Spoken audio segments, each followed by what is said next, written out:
What was your most memorable experience serving as president? We had a course, a neck lift, facelift course in Beverly Hills, and we had, it was a cadaver course, and we also had a live course. And I remember taking the staff who was helping us, and we were sitting in a restaurant, and we saw some famous movie stars, and they were so enthralled. And of course, I sort of forget that, in our city, that the movie stars are all over the place, but they were so excited about that. And I think having that facelift course, neck lift course, I think is the beginning of some of these cadaver courses that we've continued on with the ASDS, was one of my most memorable experiences as president. What were the issues facing the society at the time? I think the issues are similar. I mean, we of course, there's always funding, and we had our relationship with industry. And then I think teaching. It's always hard to educate our colleagues, and especially these procedure-oriented things like facelifts or like blepharoplasty. And although I think we've sort of swinged over to do just a lot of injectables, at that point I really thought, and I still think, that we should be focusing on procedures that aren't as conflicted or competitive with the other specialties. And so that has been was part of my focus as president. What were the most significant innovations in dermatology at the time? Well, a lot of the innovations at the time were devices that have gotten better, and a lot of them were skin tightening and skin resurfacing at the time. I think I was president in 2011. It was sort of the beginning of the time where we're using heat and radio frequency to tighten skin, and of course procedures like facelifting and neck lifting and blepharoplasty to tighten skin. In addition, we've had better resurfacing devices. They were already very well established, but I think we've gotten better resurfacing technology. So those are the biggest two innovations. There were of course also fillers. Different fillers were starting to come out at that time and before, and have continued to in our specialty. Who was your most memorable patient and why?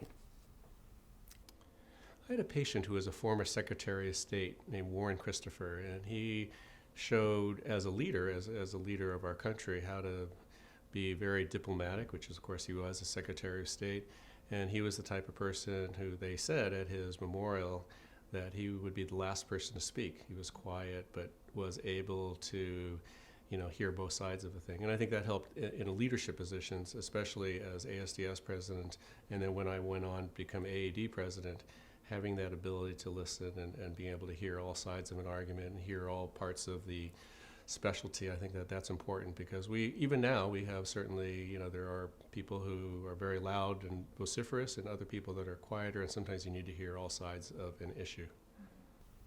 And looking back at your career, is there anything you would change or do differently? I love my career. I continue to practicing full-time. I wouldn't change anything. I think that if you're a young dermatologic surgeon, maybe getting the best training is certainly the most important thing. And I think I got, I certainly got good training. Could I go back and get more training? I probably, at age 62 now, maybe I should go back and retrain. And that is probably one of the things that we, as a specialty or as a society, should do is develop better ways for even mature dermatologic surgeons to retrain.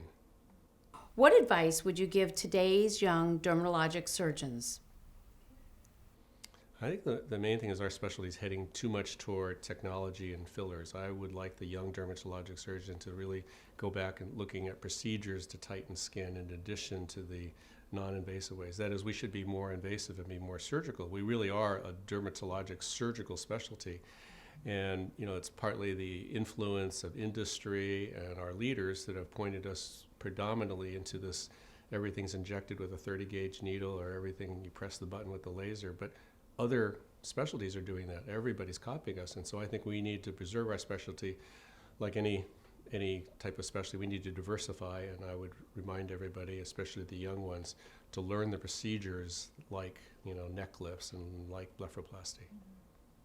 What are your predictions for the future of the specialty?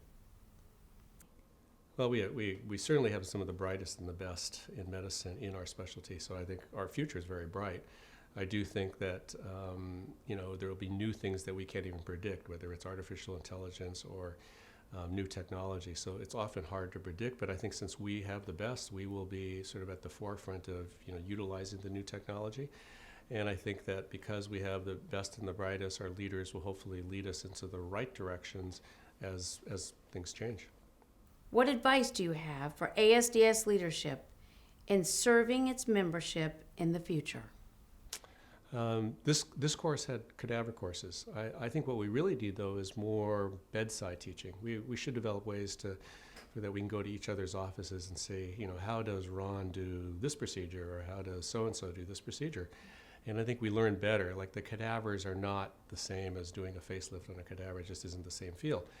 And I think if we could do that, that would certainly, people would be more comfortable about learning the procedures, because one of the problems we still have is in derm residencies, the surgical teaching is not consistent. So I would, find other ways. Probably there are simulation ways now, or computer simulation, other ways to learn surgical procedures. So I would hope the society starts finding different ways to teach and different ways to learn, sort of simulating bedside teaching.